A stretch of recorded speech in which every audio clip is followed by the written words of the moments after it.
Somebody asked me, in the past few classes, there's been so much discussion and attention given to all kinds of sin and things that one does that is inappropriate, that's prohibited, and you engaging in something that's forbidden or something that's permitted, but for a non-altruistic motivation, and what are the spiritual consequences of that, and how is it possible to redeem that and elevate our sin back into the realm of holiness.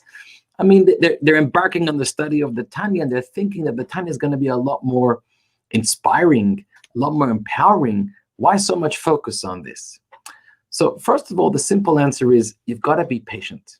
Like I said at the beginning of the Tanya, there is no one section, no one chapter that's going to give you the entire doctrine.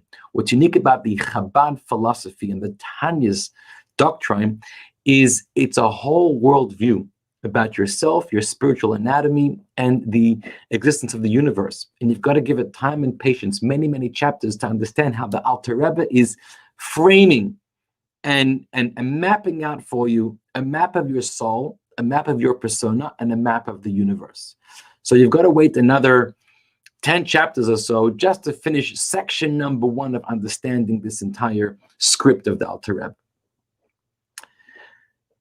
The other important thing to recognize is by teaching us about all of our behaviors and what we're doing and why we're doing that and what's the motivation behind it. Is it altruistic? Is it selfish? The Alter Rebbe, the Tanya, is teaching you something very powerful.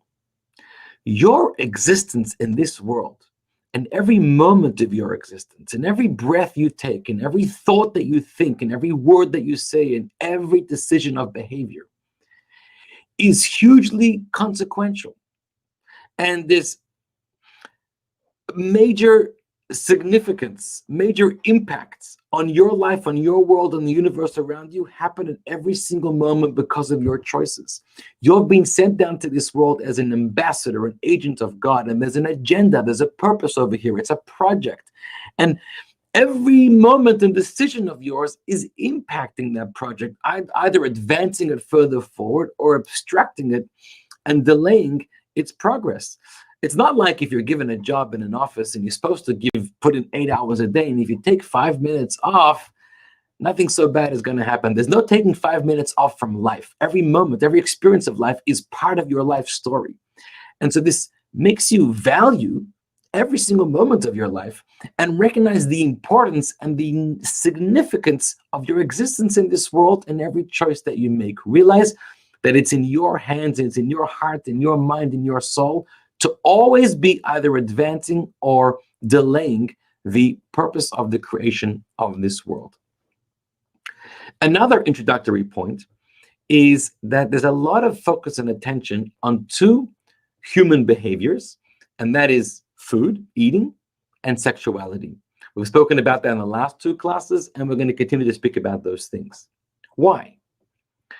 And the answer is because these 2 activities, eating and engaging in sexual behavior, are the 2 base, powerful forces of every human being.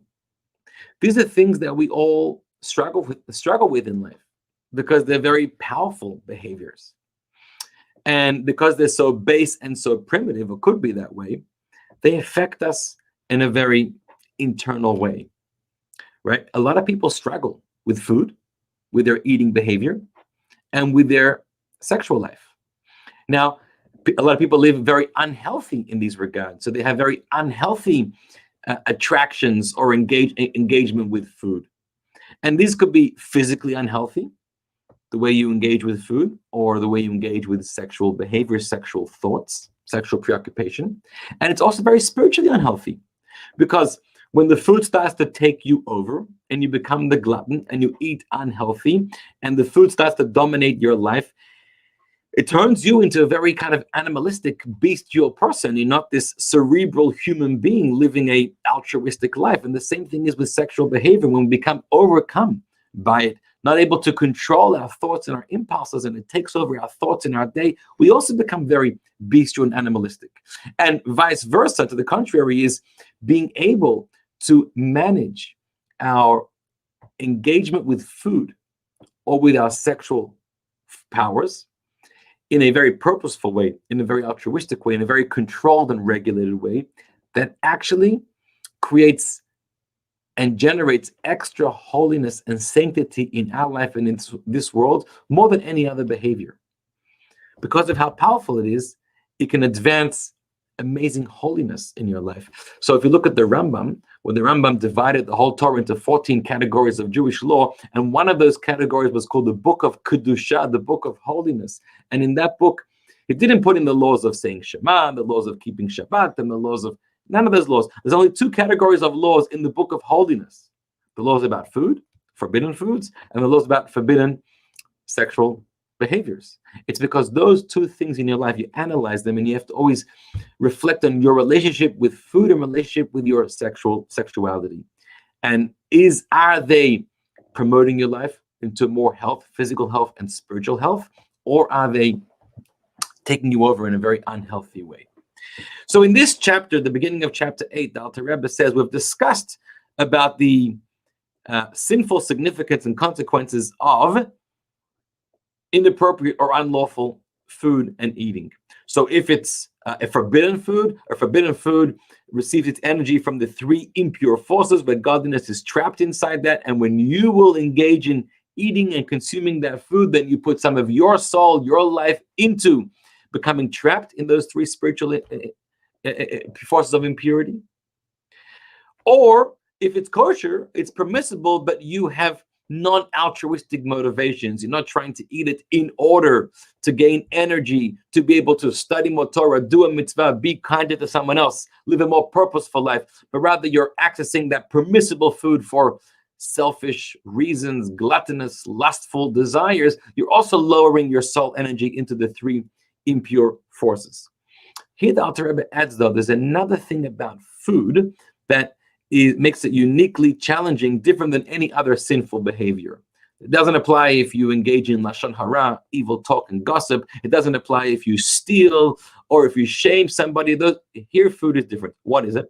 The food itself is an object which receives its own life force from the non-kosher food, from the three impure forces. There's no object called stealing. There's no object called lashon hara. You created. When you engage in that act, you are stimulating, initiating, putting your soul energy into becoming trapped in those three impure forces. But with non-kosher food, the object itself exists and receives its life force from these three impure forces. Therefore, the effect that non-kosher food has on you is very damaging, because the nature of food is that when you consume it, it actually breaks down into your body and into your blood cells and into your system and becomes one with you. You are what you eat. You're deeply affected by what you eat. People's whole body and odors and those kinds of things are affected by the foods that they eat. So when we talk about the spiritual impact of a kosher or non-kosher food on your body, think about how the food becomes one with you, gets into your bloodstreams and totally impacts your vital organs in every part of you. Food has a very powerful influence on you. The Alter Rebbe says that only a person who their soul energy comes from the three forces of impurity. We said a person who is a non-believer in God, an idolater, denies God, their soul comes from the lowest forces of impurity. Only they could truly naturally gravitate towards an attraction towards complete non-kosher food, because non-kosher food comes from the same source as three forces of impurity.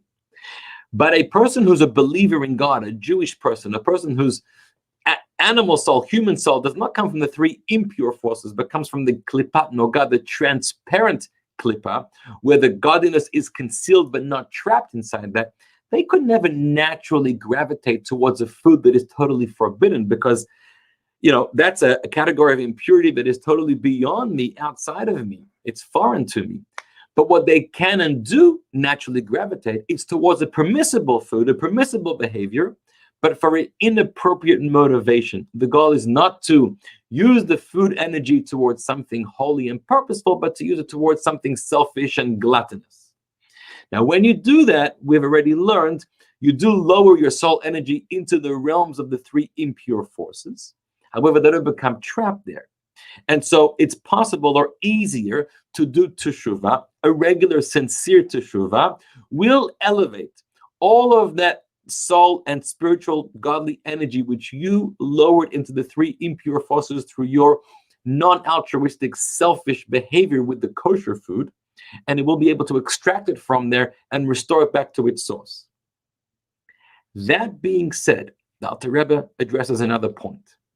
What if a person says to themselves, right now I'm not in the mood of being on top of my game, being altruistic, being purposeful in life, and I just want to enjoy a kosher food just because I have a desire, I have a lust. There's nothing purposeful going on in this, but I just want to enjoy myself. And you'll say, well, through that, you're actually going to lower your soul energy into very impure forces. But you'll say, okay, but it doesn't become trapped there because it's essentially kosher food. And through a sincere teshuvah after, I'll be able to elevate it and restore it back to its source. So let me do that, and I'll repair it after. Here the Alter Rebbe says, you should know, even after you do teshuvah and you do repair your wrongdoing and you do restore your connection to Hashem and regret for what you have done, it does elevate and restore that soul energy back to its source, back to God. However, because of the nature of food, that food becomes one with your body, there is an impact, there is an effect of that food and the way you engage with that food, your motivation behind eating it, that at that moment it was impure.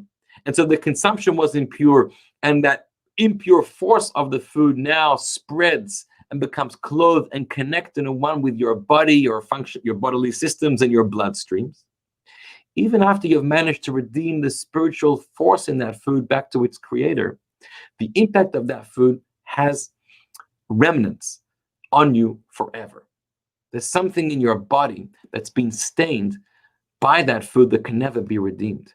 And therefore the Kabbalah talks about when a person passes away, there's a spiritual kind of punishment or spiritual cleansing called Rebut hakever.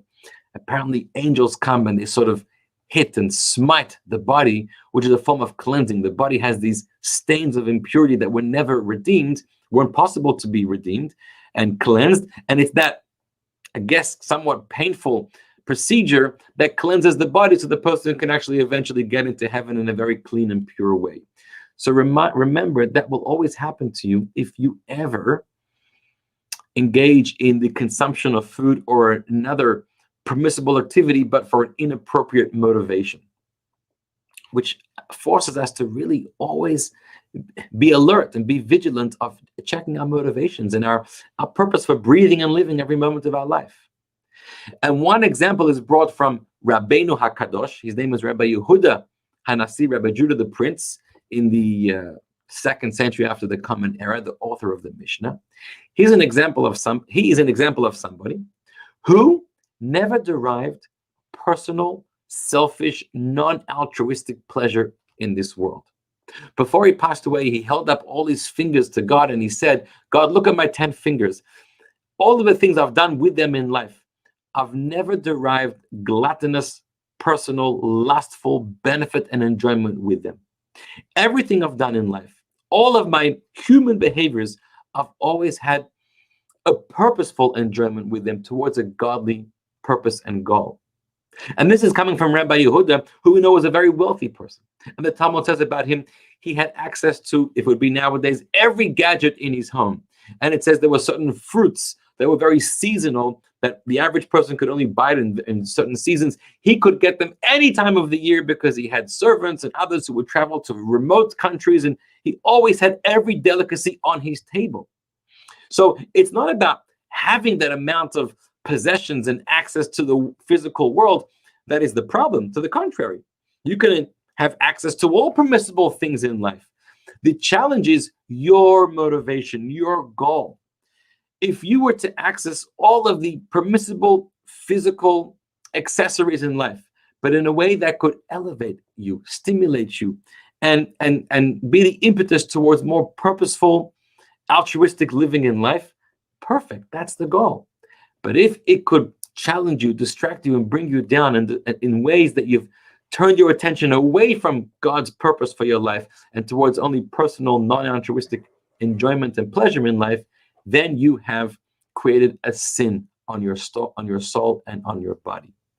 So it's a challenge to us to really, every moment in life, think about how we can use it towards something purposeful and holy. God bless you.